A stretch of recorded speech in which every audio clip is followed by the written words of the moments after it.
That one, dude, for week 15. Ladies, gentlemen, fellas, how the hell are you?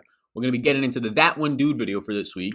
And just to put a disclaimer out there, not even a disclaimer, it should be known if you've been watching this video, but I know not everybody watching this is going to be a returning viewer, and that's fantastic. That means we're still reaching new people. That means the content on YouTube is still saying, hey, yo, watch Sal's video because we're going to think you're going to like it based on all we know about you, based on what everybody else is raving about the That One Dude video, especially this week for week 15. All right, Sal, so what is this? You got me in here. What is this going to be? Well, it's going to be trying to find a leverage play at each position, somebody that I really want to hone down on if you're playing single entry 3-max, even in your 150s, just somebody to maybe get some leverage onto. And of course, this can change. Now, last week it was Jonathan Taylor, and that got smashed right out of the park at the running back position, right? This is not going to be the video where you take each of these players and put them into your lineup. No, that's not how this works. That means you're probably going to lose because each of these players is a leverage play. It means they have a lesser than likely chance, but they are lower owned, so when they do hit, they are going to help you out a ton. But if you're going to be putting 4 to 5 lower owned guys who have a lesser than likely chance into your lineup, well then odds of all of them hitting, not that great. You're really hoping that one of these guys can go for you. And the last couple of weeks, and really this entire season, we've had multiple of guys. Our punt plays have been fantastic.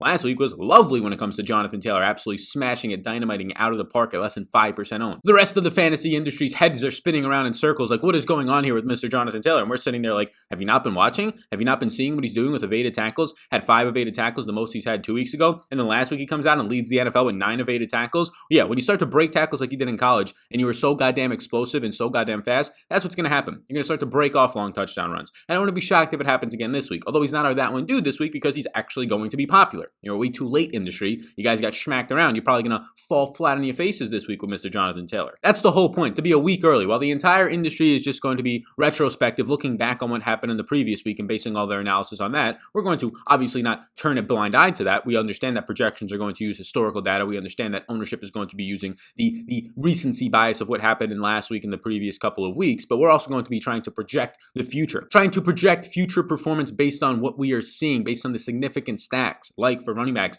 broken tackles, yards created in these games that they were not seeing earlier on because of injury, and now it's coming. We're trying to do that every single position, and we're trying to identify the guys that, okay, all right, some guys, the industry's on the Derrick Henrys. Of course the industry's on Derrick Henry. Of course, it's fucking Derrick Henry. It's the Hember, right? Of course they're on him right now. And especially now with the recency bias added on to that, of course the industry's on Cam Akers going off for 50 touches in his last couple of weeks. Thursday Night Football, a primetime game. A lot of people get to see him go off. Of course that's what's happening. But there's not everybody on all the top plays. No, that's not how it works. The fantasy industry is not a solved game, at least not in the GPP landscape, not at all, not by any means. Ownership is going to allow us to find some of these lower owned dandies, if I will. And that is what the That One Dude video is. That is why you're here. You're here for better industry knowledge. You're here for better industry reasoning and just content that's not out there right now. And I'm trying to continue to do that for all of you. So ladies, gentlemen, fellas, as I say again, if you're not already subscribed, join the community.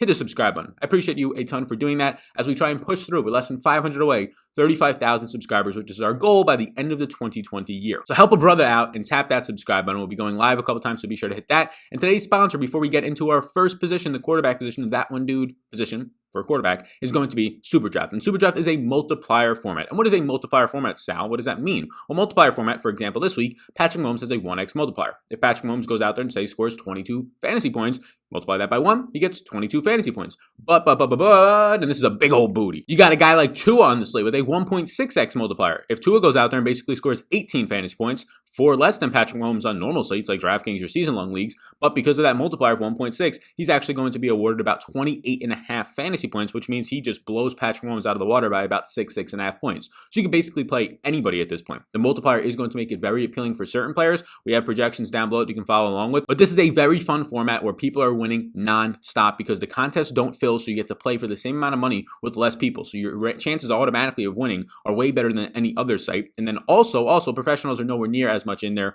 maxing out the tournaments, things like that. So you're going to literally get to play against less competition and lesser competition when it comes to their skill set. So be sure to check it out. People are winning 4 and 5 figures in the Discord so far over the past couple of months and even days and weeks alone. Check it out using my name, Sal. It will give you a free money bonus up to $1,000 in a slow drip format. Again, that is Sal, S-A-L, to get that bonus and start winning. What are you waiting for? Go to the spot that's got the best return on investment right now. Let's start off with the quarterback position. And okay, drum roll, please, in your own heads, because I don't want to be banging on wood right now. I'm celebrating Christmas today with my girlfriend as we're going to be separating for the holidays, so I don't want to be waking anybody up too early, even though my loud mouth probably does that every single motherfucking day. So, back to the quarterback position. I hope I get some good things today. We're going to be going to a spot where, look, there's quarterbacks that are going to have ownership. I have ownership, I have projections. You can follow along down below on my Patreon, linked right now down below. Rankings, projections, ownership, value, all that type of stuff is there. And that's just the beginning of what Patreon will have for you. So patreon.com/Sal_Vetri_. Jalen Hurts, he'll pick up some ownership. Lamar Jackson, definitely going to be picking up ownership, right? Guys like Patrick Mahomes, you can be damn sure he's picking up ownership. Tom Brady is even picking some up, right? Kyler Murray getting some as well. He's not going to be nearly as highly owned as he should, but he's getting some as well. So who's a guy that's maybe, let's just say, our threshold is usually those single digits, but really 5% or less, because ownership at the quarterback position, as I always say, and I'll quickly get through this a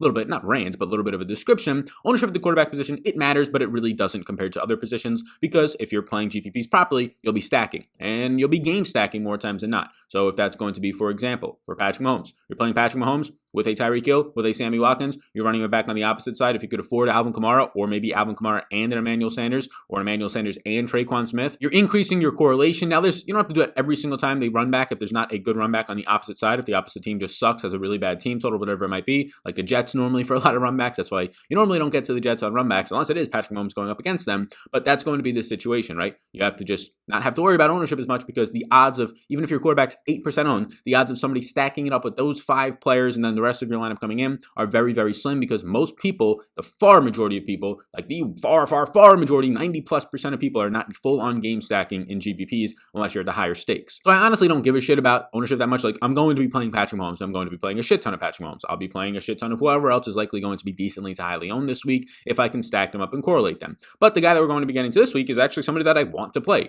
especially based on the news of his wide receiver injuries that seem like they're going to be trending in his favor to have even better stacking options, more upside, more, I would say, higher floor as well with these guys. And that man's name, getting back some wide receivers, namely Brandon Cooks this week, is going to be Mr. Deshaun Watson. Now, Deshaun Watson, as you can see the stats popping up on the screen if you're watching on the video version, I'd encourage you, if you're listening on the podcast, to hit that subscribe, hit that, rate the review, all that type of stuff. But also check out the video version at some point. Lots of stats come up on the screen, some of my projections for these players as well, especially during that one dude video. We like to show you as much as possible to help you out for this slate. So Deshaun Watson, he's going to have like a neutral pass blocking advantage, -4%. His offensive line has been pretty good this year. It's trending in the positive direction as the year goes on, 12th overall. Now, India, pretty good defense, especially in the secondary, as Xavier Rhodes had a little bit of bump in the road towards the middle of the season, and now he's back to kind of that beginning of the season form. So Indy ranks 16th right now in pass rush, 21st in pressure rate, and 5th overall in coverage, allowing just 228 about yards per game, which is top half of the league in terms of what they allow to their opponents. Now, Deshaun Watson is somebody who's just been an absolute baller, a motherfucking man so far this year, averaging 33 attempts per game. He leads the NFL with 8.7 yards per attempt, and honestly, there's a lot of stuff he's great at. Clean pocket passing, he's first in the NFL. True completion percentage, he's third. If this team was winning games, like if Deshaun Watson's team, obviously this is going to be a big if, right? But if they had a little bit of a better defense, if they had the defense of some of the guys, even like the Chiefs and the Packers, like middle of the pack defenses where some of the MVP candidates are coming from,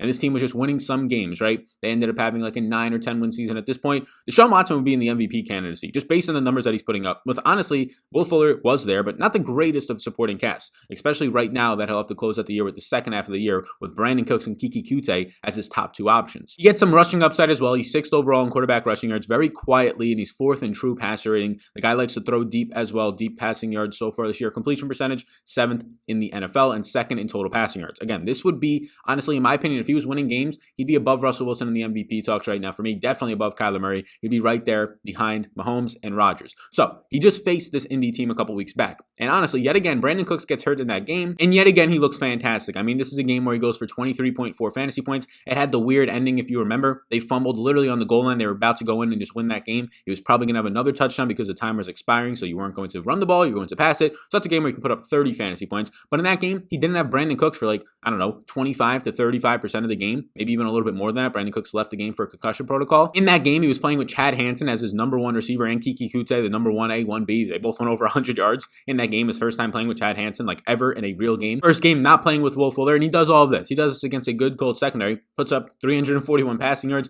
no passing touchdowns. He ended up getting a rushing touchdown. I think that's going to regress a little bit more backwards, though, because so far this season, that is the only game he has not thrown a passing touchdown in. So yes, I like Deshaun Watson a very good amount in this game. I like Deshaun Watson almost every single week. The combination of what he does on the ground, getting you 30 to 50 yards rushing, with the upside of getting a couple of rushing touchdowns a year. Right now, he has 3 rushing touchdowns on the year and 2 in the past 4 weeks. It pans out very nice for him. Now you can see the projection I'm putting up on the screen for Mr. Deshaun Watson at this point. I have Deshaun Watson projected for 22 fantasy points. Deshaun Watson is currently my 4th highest projected quarterback in terms of total projection. If I just project that by value, Deshaun Watson is my 6th overall value play. And obviously some cheaper guys are going to pop up here for the values. Guys like Matt Ryan, guys like Mitchell Trubisky in the 5K range, even Jalen Hurts. So if you're just going to be cheaper, it's easier for you to pop his values. Now Jalen Hurts does look like a good value, just tougher to stack up, more so as a cash game option maybe, or you run him naked. But Deshaun Watson looks like a good quarterback play this week. So that's why I'm sitting here, scratching my head literally now, like, what's going on? I ain't got no lice. I'm just concerned about what's going on right now with why is there only 5% ownership on Deshaun Watson? I'm hoping it doesn't spike up to 8%. But again, based on the way that we can stack this up, I'm not as concerned. Brandon Cooks and Kiki Kute would be my top stack options. After that, Chad Hansen and Jordan Akins. Yes, Jordan Akins, the man who let the ball hit him right in the chest. And then 3 seconds after that, like a walrus, slapped his hands as it shut all the way down to the ground, the ball. Jordan Akins, the man who has been ruining lives for the last 2 weeks in these Houston stacks and their positive game scripts and their positive game environments. Yes, not probably the way that you want to go. I get why there's reasons to run away from Watson in this one. It is still a tough matchup. He still does not have that big play upside.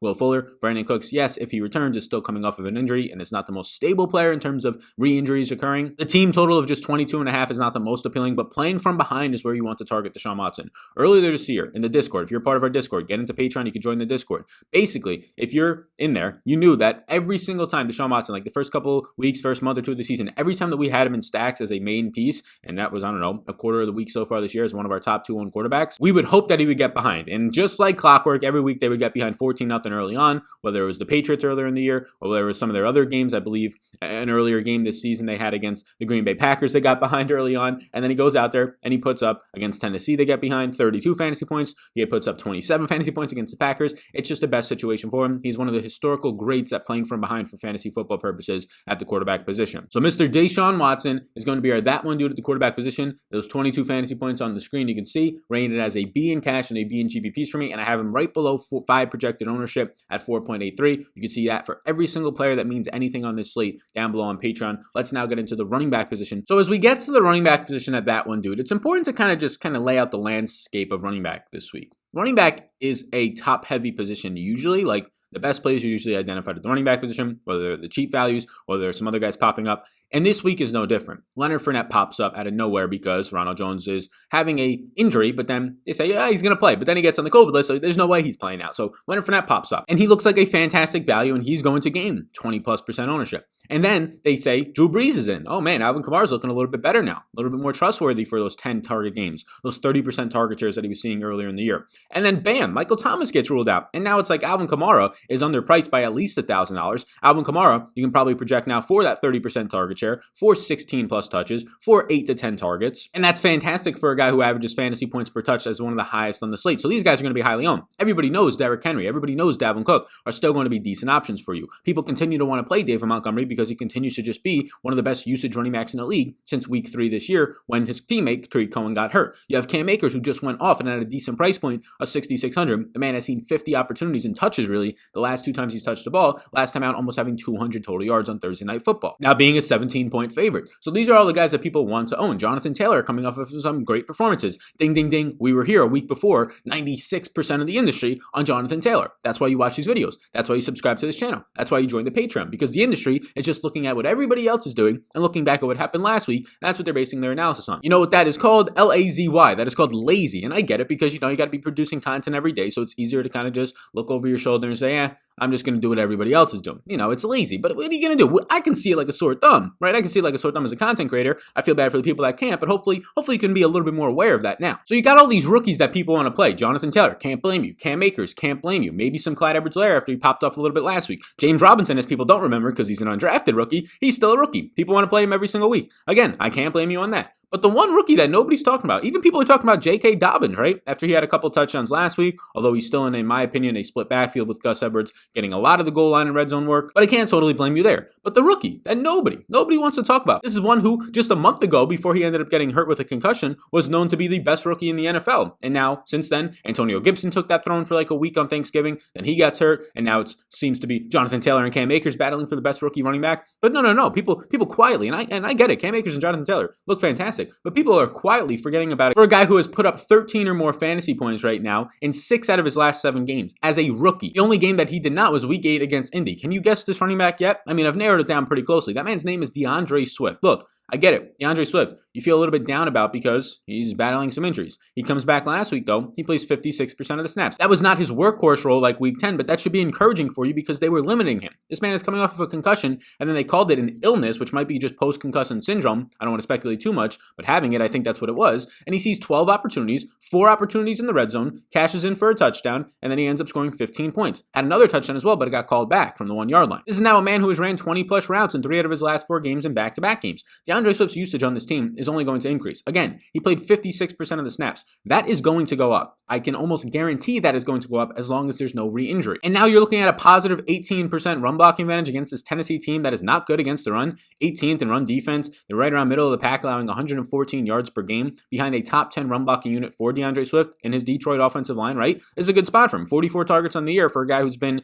basically in the split backfield for most of the year until like a week or two before his injury, and he gets hurt, so that sucks for him. He ends up scoring 15 fantasy points last week on 12 opportunities and 11 touches. Ends up going for 24 yards on the ground and a touchdown and 26 yards in the air. I think those yards in the air are only going to continue to come up. He continues to be one of the best pass-catching running backs. Very similar to another rookie in Jonathan Taylor. He's been very good in the air. He's averaging 5.9 yards per touch this year. He's averaging right now the 5th most yards per route run out of running backs at 1.877 and the 6th most yards per reception. So he's basically borderline top 5 in all these efficiency metrics in the receiving game, similar to Jonathan Taylor, and he's 2nd in breakaway run rate. The more volume that this guy gets, sure, maybe some of that efficiency drops off, but he's still going to remain top 10 efficiency. So if he gets that volume this week, if I think the snaps go up from 56 to 70, and he's in a little bit of a better game script where his team's not down 2 to 3 scores the entire game, and instead of getting 12 opportunities, he starts to get the 18 that he saw in his 2 previous fully healthy games, 18 plus. He went for 18 touches in week 9 or opportunities in week 9, and then he went for 21 opportunities in week 10. If he gets those 18 plus with this type of efficiency opportunities and seeing 5 targets pretty much consistently this year over the last, I don't know, he's basically seen 5 targets in like half of his games played, at least 4 or more targets in almost every single game except I believe 1 this season, then yes, you're going to see big things happening for Mr. DeAndre Swift, who I currently have projected out for, as I put it up on the screen right now. I have DeAndre Swift projected for 14.8 fantasy points. It makes him basically not a top tier value. That's going to be reserved for guys like Alvin Kamara, Fournette, maybe even Cam Akers, but then that next tier down. But the nice thing is, nobody else is going to be this low owned. I mean, you have Raheem Mostert dealing with injuries in a split backfield. He'll be low owned, but I don't think he has as much of a floor or an upside, and that's in my projections. But you have guys around him going to be picking up all that ownership, whether it's J.K. Dobbins for a little bit less, Jonathan Taylor for a little bit more. Hell, even Ezekiel Elliott will be at similar or a little bit higher ownership than him. Clyde Edwards-Helaire as well. So I don't get it. Nobody wants to talk about DeAndre Swift, even though he came back, played more than 50% of the snaps in a week where people said he wasn't even going to play, and he scores 15 fantasy points. And he is efficient yet again in the air in a game where his team is trailing. So I like DeAndre Swift this week. DeAndre Swift, as you can see on my screen right now, the projected fantasy points, only projected right now for about 5% ownership, have him as a B in GPPs. Next up, we get over to the wide receiver position, and I don't just do this, I don't try and do this each week, like stack a quarterback who's my that one dude with one of the wide receivers. It just so happened to happen this week. Again, I was not trying to do this, but this guy's value is just popping off of the page right now for me. So the wide receiver that I like this week is going to be paired up with Deshaun Watson. Is it going to be Brandon Cooks? No, I think he's actually going to be highly owned. It's going to be Chad Hansen. No, I think that he kind of had that one big week because Brandon Cooks got hurt. The scouting report wasn't out on him. Last week you saw him kind of get the volume still, but nowhere near as much downfield usage. So I'm not going to go there yet with Chad Hansen. I think he could still be something, but I'm just not going to be going there. 22% target share this year for Chad Hansen, 14 fantasy points per game in his 2 games. Pretty damn good after seeing 7 targets last week, but I'm just going to hold off for right now. The man that I'm going to be getting to is Mr. Kiki Kute. And Kiki Kute, the slot wide receiver who also played 2 weeks ago, the out wide wide receiver, the Will Fuller role against this team, against this Colts team, he ended up having a huge game. Now, yes, a lot of that's on that 60-plus yard reception that he had, but then he also ended up piling it on for more, for getting another 80 yards within that game, picking up a ton of receptions on a ton of targets and a lot of opportunity in Week 13 against the Colts, playing 82.5% of the snaps, the most he's seen this year, running 41 routes as they played from behind, the most he's seen this year. He caught 8 passes for 141 yards on 9 targets. He had a red zone target, and he scores 22.1 fantasy points and 25.1 DraftKings points. He was the wide receiver 8 that week. But he plays a lot of the snaps, 75%. He runs a lot of the routes, 34. He's still out there a ton, catches all 3 of his targets for 24 yards. He goes from having 114 air yards to 11 air yards. So that is not very good. Those are complete opposites. But let's just say he's somewhere in between. Let's just say he sees 7 targets. Let's just say he catches, because his catch rate's very high based on where he's catching passes, right? He's catching 2 out of his 3 passes, 8 out of his 9, 3 out of his 3 the last 3 weeks. Let's say he catches 6 of his 7 passes. Let's say he has 60 yards. At the very least, if he's going to score you 12 fantasy points. Might not win you a GPP. That's a pretty stable, I would say, almost floor at this point. Keke Coutee is somebody that I like a lot, and I like where I currently have him projected out as one of my number 2 overall value plays on the slate right now. We'll talk about my number 1 overall value play at the wide receiver position when we get into the punt options. But as you can see on the screen, Keke Coutee likely matchup against Kenny Moore. It is a negative 23% matchup. Again, that is just one variable of like the 11 that go into my projections, and some of those projections, variables like time, that could split down into even more variables. So just one little influence that's going to definitely be a negative one. So letting you know that, but just know that there's a lot of other variables that go into play. He's seen a 13.3% target share this year. He's seen a 30%, very quietly, a 30% red zone target share since he's basically taken over this year. And now a lot of that comes down to him seeing 3 red zone targets against New England in week 11. But this man now, in basically 4 games of playing 50% or more of the snaps, has seen in 4 games 6 red zone targets. He's seen a target in the red zone in at least every game. That is good to see. That gives you some sort of upside. Like I said last week, not the greatest of performances, 9.5 fantasy points. But again, 9.5 fantasy points, I think he ended up catching in that game a touchdown. He had 3 catches on 3 targets, 24 yards and a touchdown. 9.5 fantasy points is not great, but if that's your bad week performances because of the usage you have on this team, not the worst either. You can see I'm putting on the screen right now, Keke Coutee is my number 2 overall value play. It looks like a very good SuperDraft play as well. Presenting sponsor, my name's Sal. Get you your free $Rooskies over there, signing up the slow drip format. But I have him projected for 15 fantasy points, and this is with Brandon Cooks in, so this is not me projecting Brandon Cooks out. 15 fantasy points gives him a 2.83 value, my second highest for any wide receiver this week, tied for my second highest actually. I have him as a B+ in GPPs because he is low owned. I have him right now for about 5.5 ownership percentage right now, as you can see in the screen, and then a B in cash. I like my man Keke Coutee. He is my that one dude at the wide receiver position. Let's now get to the tight ends and then some of our punt plays to close out the week. And as we get into the tight ends and the punt plays, I appreciate you all a ton. We've made it now. We're into week 15. As you're watching this, potentially, the Saturday games are going on. As you're watching this, the Sunday slate's about to start up. We're going to be doing a live stream on Sunday. So be sure to hit that like button. The big old subscribe button. I just want to get to that 35,000 subscribers. It would be honestly fantastic. It would be a lovely Christmas gift from all of you if we can actually get there. So thank you so much in advance. I appreciate you a ton. And check out my Patreon if you want to support me down there. Follow along with all the game-by-game notes. 22 pages, over 7,700 words this week on game-by-game notes. The matchups, the analysis that you need for every single player who will be viable this week, whether you're using it for sports betting, whether you're using it for DFS, your season long, if you're still in the playoffs, best of luck to you. You have the rankings, projections, all this stuff that you can have at the industry's lowest prices for the best content you're going to find, because I'm just a one-man band. I don't got to charge these crazy $200 prices and other shit like that. That's nowhere near worth it. No. We want to do it here for free so we can smack you around. Who does not want the free information to get smacked around? So check it out down below. Get smacked around by the Patreon information. All right, let's get to the tight end and then these punts. The tight end position is going to be that one dude I had, some hesitation on, but then we got some final news that the man in front of him in the pecking order at his position is officially going to be out this week. That will be the tight end over in San Francisco, and his name is Jordan Reed. Jordan Reed is somebody that I'm going to have interest in this week because, again, this is a that one dude show. Who's going to be low owned? Of course, there's guys up top that you can get to. Mark Andrews looks nice. He's not probably going to look as nice as it looks like some of the Baltimore receivers will come back now. You have Travis Kelce. If you find $Rooskies to pay up for him, he looks nice. A lot of other tight ends on this slate just kind of look like the same option as well. But you have a very cheap Jordan Reed this week, who grades out as my 4th overall value at the tight end position